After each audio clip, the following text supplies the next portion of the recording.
मेरे पास संदेश आया है मिस्टर मोहित जैन का, जो ये कह रहे हैं कि वो ज्वाइन कर चुके हैं। पर मोहित जी, आपसे अनुरोध है कि क्योंकि आज की इस सूची में आप का विलंब से ज्वाइनिंग थी, अगर आप 3 मिनट में अपनी प्रेजेंटेशन देना चाहें, अन्यथा मैं आपसे अनुरोध करूंगी कि आप अगले सत्र में, जो कि कल है, उसमें ऑनलाइन मोड में जुड़ने का भी आपको। जी मैम। जी जी, बहुत बहुत धन्यवाद मोहित जी। आपका नाम जो ही list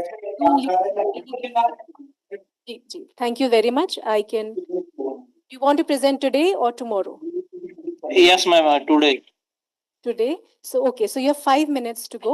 Please, only 5 minutes, and this will be the last presentation for the day. No further delay. Thank you. सभी को प्रणाम, नमस्कार ma'am, thank you so much. मेरे शोध पत्र का विषय है जैन धर्म की पर्यावरणीय दृष्टि। मैं पीपीटी नहीं बना पाया, उसके लिए माफी चाहता हूँ। वर्तमान समय में हम देख रहे हैं कि पर्यावरण अत्यंत प्रदूषित होता जा रहा है और पर्यावरण का संरक्षण वर्तमान में एक वैश्विक चुनौती है, जिसका समाधान खोजने के लिए जैन धर्म की शिक्षाएं अत्यंत महत्वपूर्ण भूमिका निभाती हैं। जैन धर्म के मूल सिद्धांत अहिंसा, सत्य, अस्तेय, ब्रह्मचर्य, अपरिग्रह और अनेकांत, ये पर्यावरणीय चेतना के आदर्श आदर्श स्तंभ हैं। वैसे तो प्रदूषण अनेक प्रकार का होता है, परंतु मैंने अपने शोध पत्र में मुख्य रूप से 4 प्रकार के प्रदूषणों का जो है जैन दृष्टि से समाधान खोजा है, वो मैं आप सबके समक्ष प्रस्तुत करना चाहता हूं। जिसमें से 4 प्रदूषण है: जैविक प्रदूषण, मृदा प्रदूषण, जल प्रदूषण और वायु प्रदूषण। इन 4 प्रदूषणों का जैन दृष्टि से कैसे समाधान हम कर सकते हैं, और विकसित भारत जो अपना थीम है कॉन्फ्रेंस का 2047, और कैसे हम इसको शुद्ध कर सकते हैं पर्यावरण को। तो सबसे पहले जैविक प्रदूषण की जब हम बात करते हैं, तो जैविक प्रदूषण से वनस्पतियां अपनी नैसर्गिक गुणवत्ता को खोती जा रही हैं तथा उनके प्रयोग से मानव एवं अन्य प्राणी बीमारी एवं मृत्यु के शिकार बनते जा रहे हैं। पर्यावरण वेत्ताओं के अनुसार पृथ्वी, जन, आकाश के प्रत्येक भाग में जीव राशि विद्यमान है। यह जीव आकार में अति सूक्ष्म से लेकर अत्यंत बृहद आकार के होते हैं।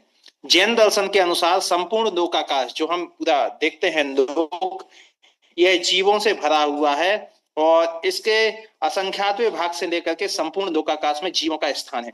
जैन दृष्टि में जीव 2 प्रकार के होते हैं, एक तो सूक्ष्म जो हमें दिखाई नहीं देते हैं, और दूसरे होते हैं बादर जो मोटे होते हैं, जो हमें दिखते हैं आंखों से। उसी प्रकार से जैसे से पहले जैन दर्शन के जैनाचार्यों ने कहा कि जन्म में असंख्यात जीव होते हैं, लेकिन बाद में वैज्ञानिकों ने, जगदीश चंद्र बोस ने भी माना कि एक बूंद अनछने पानी की जीव में 36,450 जीव होते हैं। वैज्ञानिक भी सिद्ध कर चुके हैं। तो जैन दर्शन कहता है कि जब भी हम घी, दूध, तेल, पानी आदि हैं, तो इनको मोटे वस्त्र से छान के उपयोग में करना चाहिए। अगर जैन दृष्टि को इसमें अपना लिया तो यह सारा जगत जो जैविक प्रदूषण से बच सकता है, और इसके परिणाम स्वरूप अकाल मृत्यु, जो असमय में लोग मृत्यु को प्राप्त हो जाते हैं, उससे बचा जा सकता है। दूसरी, जब हम बात करते हैं जैविक प्रदूषण के अलावा, तो अजैविक या भौतिक प्रदूषण के मुख्य रूप से 3 घटक है, जिसको हम मृदा प्रदूषण, जल प्रदूषण और वायु प्रदूषण के नाम से जानते हैं। मृदा प्रदूषण में हम समझते हैं कि जब हम धरती के साथ छेड़खानी करते हैं, मिट्टी के साथ छेड़खानी करते हैं, तो उसमें जो है दवाओं का, उर्वरक, रासायनिक, कीचड़ तथा खुदाई आदि से मृदा की गुणवत्ता का ह्रास हो जाता है, और हम मृदा प्रदूषण कहते हैं। और यह प्रदूषण जो है आधुनिकता की देन है। यद्यपि लोक में पृथ्वी को जड़ तत्व समझा जाता है, किंतु जैन दार्शनिक जो मानते हैं वो पृथ्वी को एक इंद्रिय स्थावर जीव की कोटि में रखते हैं, और जल के बिना तो इस संसार की कल्पना ही नहीं की जा सकती है। लोक में कहा जाता है कि बिन पानी सब सून, ये सूक्ति हम पढ़ते हैं, और पृथ्वी पर जल का केवल 0.3% भाग अप्रदूषित है। आज हम देखते हैं समुद्र में, नदियों में, यहाँ तक कि भूमिगत स्रोत का जल भी क्या हो गया है, वो हो चुका है, दूषित हो चुका है। और जल में इस प्रकार से अनावश्यक एवं हानिकारक पदार्थ घुल जाते हैं, इस कारण से जल प्रदूषित होता है। इसीलिए जैनाचार्यों ने कहा है कि जल पानी छान करके पीना चाहिए। हमारे जैन दर्शन के 3 सिद्धांत हैं: पानी छान करके पीना, रात्रि भोजन का त्याग और नित्य देव दर्शन करना। तो इससे कहीं ना कहीं जब हम पानी छान करके उपयोग करेंगे तो हम जल प्रदूषण से बच सकते हैं। दूसरा, हम जब देखते हैं वर्तमान समय में, आज देखते हैं कि AQI कितना खराब हो चुका है हमारे शहरों का, यहाँ तक कि दिल्ली NCR का तो हाल ही बेहाल है। तो वायु प्रदूषण के कारण से भी कई सारी जो है बीमारियां उत्पन्न हो रही हैं, यहाँ तक कि कैंसर जैसी बीमारियां जो नाइलाज बीमारी कही जाती है वो उत्पन्न हो रही हैं धूम्रपान आदि करने से। जब हम धूम्रपान की बात करते हैं तो आचार्यों ने इसको व्यसन के अंतर्गत रखा है, और व्यसन क्या करता है, जिसकी आदत हमें लग जाती है, इससे वायु प्रदूषण होता है। तो जैन दृष्टि से देखें तो पर्यावरण के प्रदूषण को प्रमादचरित अर्थात प्रमादचर्या नामक अनर्थ दंड व्रत, मैं अपनी बात कंक्लूड कर रहा हूं मैम 1 मिनट में, बहुत बहुत धन्यवाद। प्रमादचर्या नामक अनर्थ दंड व्रत के पालन से रोका जा सकता है। समंतभद्र आचार्य ने एक बात कही है कि हम प्रदूषण से कैसे बच सकते हैं, क्यों? क्योंकि हमने क्या कर दिया है कि अपने स्वार्थ के लालच में प्रकृति के साथ दोहन किया है। तो उन्होंने एक श्लोक कहा है कि क्षिति सनिध दहन पवनारंभ किल वनस्पति छेदम शरणम सारणम अपिचा प्रमादचर्याम प्रभासन्ते, अर्थात प्रयोजन के बिना भूमि को खोदना, पानी को फेंकना, अग्नि को जलाना, पवन को चलाना और वनस्पति को काटना तथा निष्प्रयोजन स्वयं घूमना और दूसरों को घुमाना आदि निष्फल कार्य कहलाते हैं। और अनर्थ दंड व्रत का पालक व्यक्ति इन कार्यों को निष्प्रयोजन नहीं करता। अगर आपको आवश्यकता एक गिलास पानी की है तो 2 गिलास क्यों देना?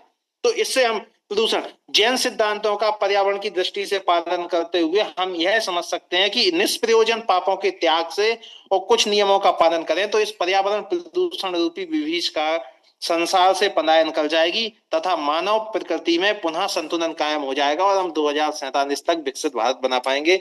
आप सभी ने सुना, सभी को नमस्कार, धन्यवाद, प्रणाम।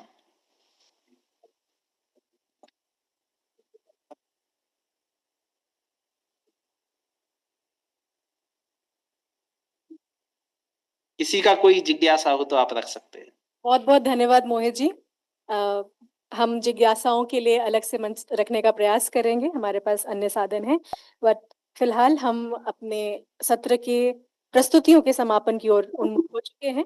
और मुझे बहुत हर्ष हो रहा है ये बताते हुए कि हमारे पास आज सेशन चेयर के रूप में एक नहीं दो संस्कृत के विद्वान डिग्निटरीज जिन्हें हम कहते हैं, जिन्हें हम स्टीम स्कॉलर्स कहते हैं, वो विद्यमान हैं हमारे बीच है। इस सेशन को 2 विद्वानों ने चेयर किया, प्रोफेसर ओमनाथ दिमली सर और प्रोफेसर दयाशंकर तिवारी सर। एक बार करतल ध्वनि से इनका स्वागत किया जाए।